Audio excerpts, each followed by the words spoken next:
ہم تو چونکہ عالم دین ہیں، ہم سنتے رہتے ہیں اتنی غلط قسم کی اذانیں، اشہد ان انا او بھائی اتنا لمبا نہیں کرنا ہے، یہ نون زبر نہ ہے، خالی آپ اس میں لگ گیا الف مدہ بنا دیا پورا آپ نے۔ میں بہت سی مساجد میں جاتا ہوں، نا اہل کمیٹیاں، بالکل نا اہل، نہ کوئی دینی کام ہو رہا ہے، نہ چندے کا صحیح استعمال ہو رہا ہے، نہ امام کے انتخاب کے اندر کوئی انہوں نے احتیاط کی ہے، نہ انہوں نے جو حافظ صاحب تراویح پڑھانے کے لیے آ رہے ہیں اس کا کوئی کرائٹیریا مقرر کیا ہوا شرعی لحاظ سے۔ امام صاحب کو نہ تقریر آتی ہے نہ بیان آتا ہے۔ یعنی ایک مسجد ایسی میں نے دیکھی جس میں ہم نے بھی نمازیں پڑھی، 25 سال تک صرف ایک حافظ صاحب نماز پڑھاتے رہے، وہ عالم بھی نہیں تھے۔ اب وہی کتابیں کہیں سے لی، 25 خطبات اور 12 تقریریں ان سے تیار کرا کے پبلک کو کچھ چاہیے، نوجوان کے چیلنجز علیحدہ ہیں، ان کے کرنٹ ایشوز علیحدہ، انہیں کوئی پرواہ نہیں، ادھر کی پکڑ ادھر کی پکڑ، چلو جی 25 سال گزار دیے۔ اور جب 25 سال ختم ہوئے تو جو کمیٹی کی باقیات رہ گئی تھی ان کے انتقال کے بعد ان کے بیٹے کو بٹھا دیا، وہ بھی حافظ قرآن عالم مفتی نہیں تھا، اب 25 سال اور بھگت لو۔ جو 25 سال اس کے بعد پھر اگلے فرض کر لے اگر 25 سال بیٹا بھی زندہ رہے، 50 سال سے زیادہ عمر تو نہیں ہوگی آدمی کی جو بیٹھے ہوئے تھے سامنے، کچھ سیکھنے کو نہیں ملا۔ یہ اس طرح کمیٹیاں نا اہلوں کو بٹھا دیتے ہیں۔ مؤذن صاحب کو اذان تک دینی نہیں آتی، لہن جلی کے ساتھ اذانیں دے رہے ہیں، حی علی الصلاۃ ہا غائب، حی علی الفلاح ہا غائب، حی علی الفلاح، حی علی آؤ تم، فلاح لا کی طرف، لا مانے نہیں، آؤ تم نہیں کی طرف، یہ بول رہے ہوتے ہیں مؤذن صاحب، آؤ تم نہیں کی طرف، آتی نہیں ہے۔ اور یاد رکھیں اس اذان کا ادب کرنے کا حکم ہے جو بالکل تجوید کے ساتھ دی جائے، ورنہ علماء نے فرمایا ایسی اذان سننا بھی ناجائز ہے جو لہن جلی کے ساتھ دی جائے۔ ہم تو چونکہ عالم دین ہیں، ہم سنتے رہتے ہیں اتنی غلط قسم کی اذانیں، اشہد ان انا او بھائی اتنا لمبا نہیں کرنا ہے، یہ نون زبر نہ ہے، خالی آپ اس میں لگ گیا الف مدہ بنا دیا پورا آپ نے۔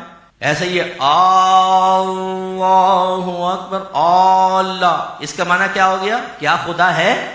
یہ لمبا کرنے سے یہ بن جائے گا، اللہ بن جائے گا، پھر حمزہ کا حمزہ میں ادغام ہوا ماموس کے قاعدے کے مطابق تو اللہ ہو گیا۔ اس کا ترجمہ ہے کیا اللہ ہے؟ اب اللہ اکبر کہا تو اس کا ترجمہ کیا بنے گا؟ کیا اللہ بڑا ہے؟ اور ایسی اللہ اکبر، اکبر، اکبار جمع کا صیغہ ہے، یعنی اللہ بہت سے اللہ بڑے، یہ گرامر اذانوں کے اندر۔ پھر تراویح کے اندر جس امام کو کھڑا کیا جاتا ہے، صاحب تراویح پڑھانے آ گئے، بہت ہی کم کمیٹیاں ایسی ہیں جو ان سے یہ پوچھتی ہیں کہ تمہیں علم دین بھی حاصل ہے کہ نہیں، ٹھیک ہے آپ کی قرات بہت اچھی ہے، آپ بہت خوبصورت تجوید سے پڑھتے ہیں، قرآن پڑھتے ہیں تو لوگوں کے دل خوش ہو جاتے ہیں، لیکن کیا آپ کو غسل کے فرائض بھی آتے ہیں؟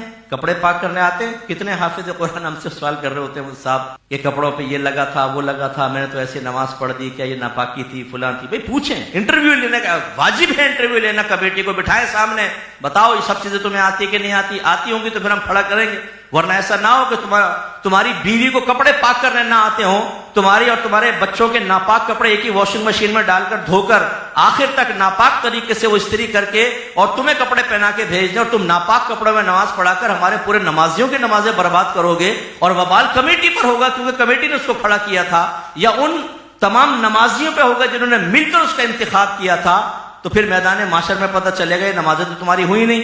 اس لیے پہلے بتاؤ کہ تمہاری بیوی کو بھی کپڑے پاک کرنے آتے کہ نہیں آتے؟ کوئی پوچھے گا یہ؟ نہیں۔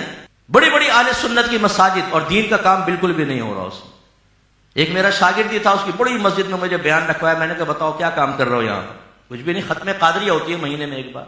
میں نے کہا ماشاءاللہ درجات کی بلندی کے لیے آپ نے بہت اچھی چیز کا انتخاب کیا، منع نہیں، لیکن یہ بتاؤ تم عالم دین ہو، تم یہاں پہ کیوں نہیں کلاسز سٹارٹ کرتے؟ عالم بناؤ، مفتی بناؤ، شارٹ کورسز بناؤ، لوگوں کو بتاؤ کہ آپ کیا حرام کر رہے ہیں، کیا حرام کما رہے ہیں، علم دین عام کرو۔ اتنی بڑی تمہاری مسجد اور تمہارا کچھ بھی نہیں ہو رہا۔